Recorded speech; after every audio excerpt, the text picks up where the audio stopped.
With some exceptions, it's fair to say that E3 2018 was a satisfying, varied show. If you went in looking for exciting announcements and game reveals, we got a fair few of those, like Bethesda's Elder Scrolls 6 and Starfield, Microsoft's Halo Infinite, EA's Jedi, Fallen Order, Activision's Sekiro, Shadows Die Twice, and lots more. We also learned plenty of new details about games many of us were curious about, such as Ghost of Tsushima, Rage 2, Fallout 76, and many more. And, even though we didn't get to see gameplay, everyone who went to see the Cyberpunk 2077 behind closed doors demo came back saying it was the highlight of the entire show. But amidst all the surprises, detailed deep dives and trailers so good you can't tell if they're CG or actual gameplay, a few games we assumed would be there were nowhere to be found. These weren't confirmed, mind you, but they're nonetheless games we would bet would have made some sort of appearance. In this list, we're going to go over these games. Note that although some of us wish certain games were featured more prominently on stage, Dreams, Hello, if they were at E3 in any capacity, they won't be on this list. Splinter Cell. For years now, Ubisoft has mastered the art of closing off its E3 press conferences with a bang. The Division, Watch Dogs, Beyond Good and Evil 2 were all late show reveals that got everyone excited just as we thought the show had ended. Like many of the games on this list, Ubisoft didn't explicitly promise an E3 reveal, but that would have ruined the surprise. However, a combination of events leading up to the show all but confirmed that the franchise would get revived this year. Splinter Cell was one of several games Walmart Canada leaked ahead of time. Many of the games on that list we thought were very unlikely, like Rage 2, and Just Cause 4, were in fact later announced or detailed at the show. This seemingly innocuous leak with a ton of placeholder box art and fake dates actually accurately leaked the existence of several big games, so we hoped Splinter Cell would be among them.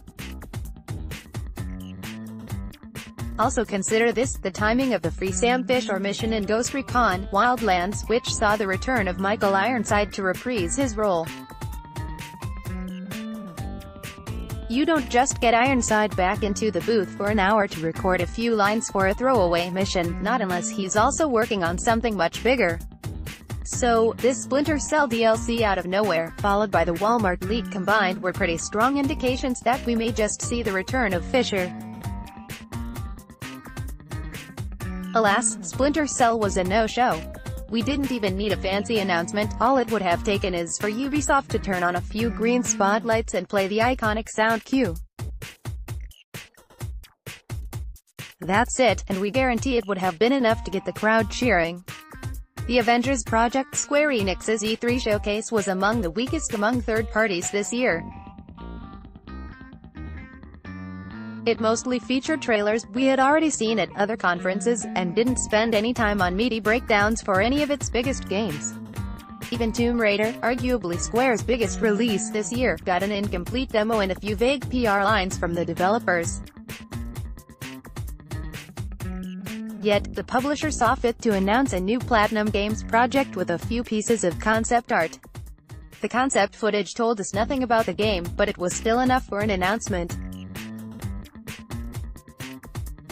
So how exactly is a game this early in development more worthy of screen time than a bloody Avengers game?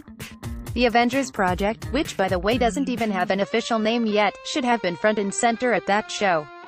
Even if we were a long ways off from seeing gameplay footage, a few pieces of concept art and a CG trailer would have sufficed. A Crystal Dynamics developer could have simply walked everyone through some of the studio's high-level vision for the game without committing to anything specific. We got none of that, obviously, which is a real shame. The buzz around Marvel's cinematic universe is at an all-time high. People are still reeling from the Infinity War ending, and it would have been amazing to capitalize on this interest and remind everyone you're making an Avengers game. The Avengers Project was announced almost a year ago, so even the smallest of nods at E3 this year would have been enough, just to refresh people's memory. Monster Hunter World PC. Look, Capcom had an unusually busy E3 this year. Between Devil May Cry 5 finally getting announced, and the stellar reveal of Resident Evil 2 Remake, complete with extensive gameplay footage, you could hardly fault Capcom for the quality of its output at E3 2018. The company has even been cooking up a special Monster Hunter crossover with Final Fantasy XIV, so you know Capcom was committed to having a good show. But the company has been strangely quiet about the PC version of Monster Hunter World all year. The PC version was announced for a fall release this year, so a simple trailer to reassure everyone it's still coming was the least one could expect. As a PC player patiently awaiting new information, I am worried the game has slipped into the winter or, even worse, 2019. The fall starts as early as September, so we're not that far off if you think about it. The fact Capcom also hasn't mentioned anything at all about the PC version thus far, at E3 or elsewhere, is cause for concern. There's a lot of appetite for a monster hunting game on PC, but the last thing PC players want is a gimped, forgotten port. Star Fox Grand Prix. Yes, the recent report about the existence of a Star Fox racing game of all things took everyone by surprise, but several outlets have since reported that the information is in fact accurate. Naturally, E3 would have made for a great stage to announce the game. Now that we're on the other side of the show, there's no denying Nintendo could have used one, or several, more announcements at its E3 Direct this year. Assuming the reports are correct, it would mean that Star Fox Grand Prix had been in development at Retro for a while, and should surely be far enough for an E3 reveal at this stage. Yet, apart from Fox's cameo in Starlink Battle for Atlas, we have not heard the words Star Fox anywhere else at the show. Mortal Kombat 11. It's not hard to figure out that Mortal Kombat and Injustice developer NetherRealm has a particular cadence for announcing and releasing games. It always starts with a game reveal at E3 or a little bit before, followed by smaller drips of information and gameplay throughout the year, before the game finally comes out in Q2 of the following year. The studio has done this with the first Injustice, Mortal Kombat 10, and Injustice 2, so a Mortal Kombat-related announcement at E3 2018 was practically a given, almost as expected as EA Sports segments. Yet here we are, a week after E3 and not a blip from NetherRealm. It's not clear why the studio bucked the trend this year, but it's certainly a very interesting move. Maybe the studio is looking to unveil the game on its own terms at a private event sometime this year. Or, seeing as publisher Warner Bros. has traditionally favored Sony's stage, perhaps it'll be revealed at Gamescom or PSX in December. We can't say for sure, but we're hoping this also doesn't mean the April spot for NetherRealm games is being abandoned, too. Final Fantasy VII Remake. The Final Fantasy VII Remake was announced, all the way back at E3 2015.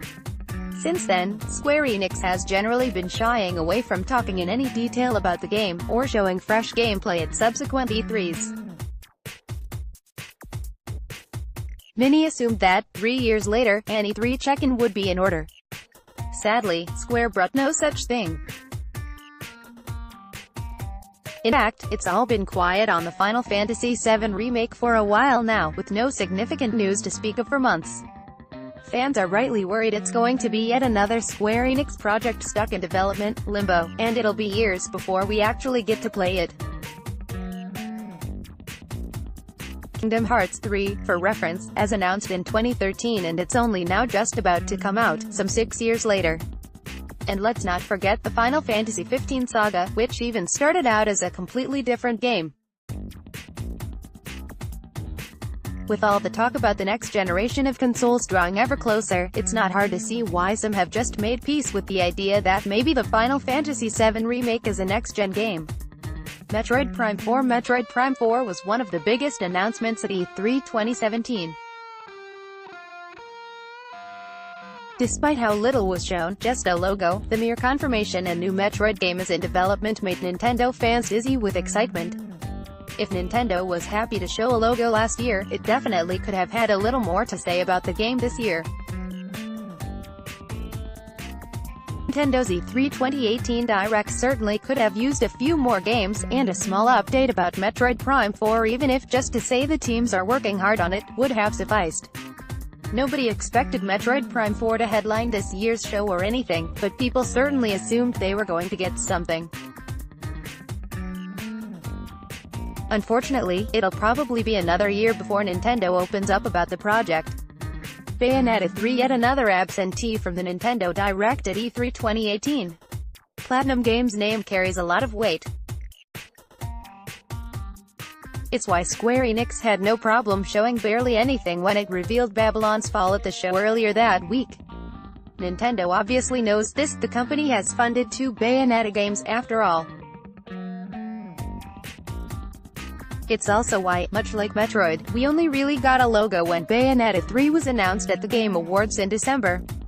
Perhaps it was foolish to expect anything concrete just 6 months after the reveal, but for those of us who have no interest in Nintendo's mainstay franchises, a Bayonetta 3 trailer could have certainly swayed a few into buying a Switch. What's really more disappointing than these major absences is that Nintendo didn't temper anyone's expectations before the show. If the platform holder had only just said not to expect Metroid or Bayonetta news at E3, we wouldn't be disappointed not to see them. Skate 4, there's no way to prove this, but I guarantee you everyone watching Microsoft's E3 presser thought the skateboarding trailer shown was for Skate 4.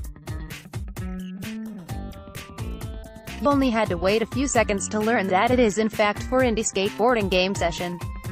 One would hate to take away from Session's big moment, but we'd be lying if we said we weren't a bit disappointed it wasn't Skate 4. Of course, EA never announced it's working on a new Skate game to begin with, nor have there been any reports that one is in development. Everyone just assumed the publisher is gearing up to drop the bomb at E3 when EA brought Skate 3 servers back online out of the blue just a few days prior. Imagine if EA managed to get Tony Hawk to take the stage and announce Skate 4. Think of how much buzz this single moment would have generated, even if the game wouldn't end up having Tony Hawk's name on the cover. Having Tony Hawk as a consultant for a Skate sequel is the stuff of dreams, but it was disappointingly just that, a dream. Whatever Rocksteady has cooking, Batman Arkham Knight came out nearly 3 years ago. If you don't count the game's post-launch content, Rocksteady has been quite as well, a rock. No one knows what the studio has been up to all these years. Is it working on a Superman game? A new take on Batman or the Justice League, perhaps? Or, is Rocksteady moving away from comics altogether to create something entirely new? Any one of those would make for a good crackpot theory, and supposed leaks have certainly been trying for years now to start a few of these rumors. Even the developer knows fans were frustrated not to see an announcement from Rocksteady at E3 this year, with co-founder Sefton Hill taking to Twitter to clarify that the team continues to work the next project, even if he had nothing new to share. Sometimes we include links to online retail stores. If you click on one and make a purchase, we may receive a small commission. For more information, go here.